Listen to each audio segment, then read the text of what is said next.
இப்போ இந்த good bad ugly திரைப்படத்துல ₹1 தாரேன் உணப்பு தட்டும் தாரேன் அப்படின்ற ஒரு பாட்டு இருக்கு.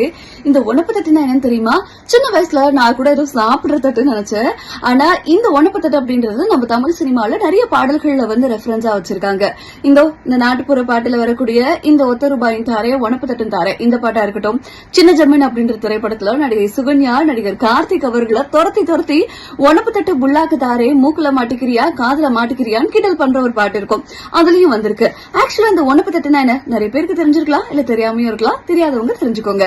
இந்த உணப்பு தட்டு அப்படின்றது நம்ம போட்டிருக்கோம் தெரியுமா, இந்த காதுத்தோடு அதுக்கு மேல இருக்கக்கூடிய சைடு காதுத்தோடு அப்படின்னு இப்ப எல்லாருமே சொல்லுவோம். அதோட ஒரிஜினல் பேர் தான் உணப்பு தட்டு. அண்ட் இதுதான் நிறைய திரைப்படங்கள்ல பாட்டாவும் சொல்லியிருக்காங்க. அண்ட் அதுக்கும் மேல இருக்கக்கூடிய தோடு இடத்து தட்டு அப்படின்னு சொல்றாங்க. அப்புறம் அதுக்கு மேல இருக்கிறது லோலாக்கு. அண்ட் அதுக்கும் மேல இருக்கிறது கோப்பு. இந்த கோப்பு நயன்தாரா கூட இப்ப செம்மையா ட்ரெண்ட் பண்ணி விட்டாங்க, நிறைய பேர் போட்டுட்டாங்க தெரியுமா. இதுதாங்க இது வரைக்குமே உணப்பு தட்டுனா என்னன்னு தெரியாதவங்க கூட தெரிஞ்சுக்கோங்க. உங்களுக்கு தெரியும் அப்படின்னா எனக்கு தெரியும் அப்படின்னு கமெண்ட் பண்ணுங்க, தெரியாதவங்களுக்கு ஷேர் பண்ணுங்க. பாய்.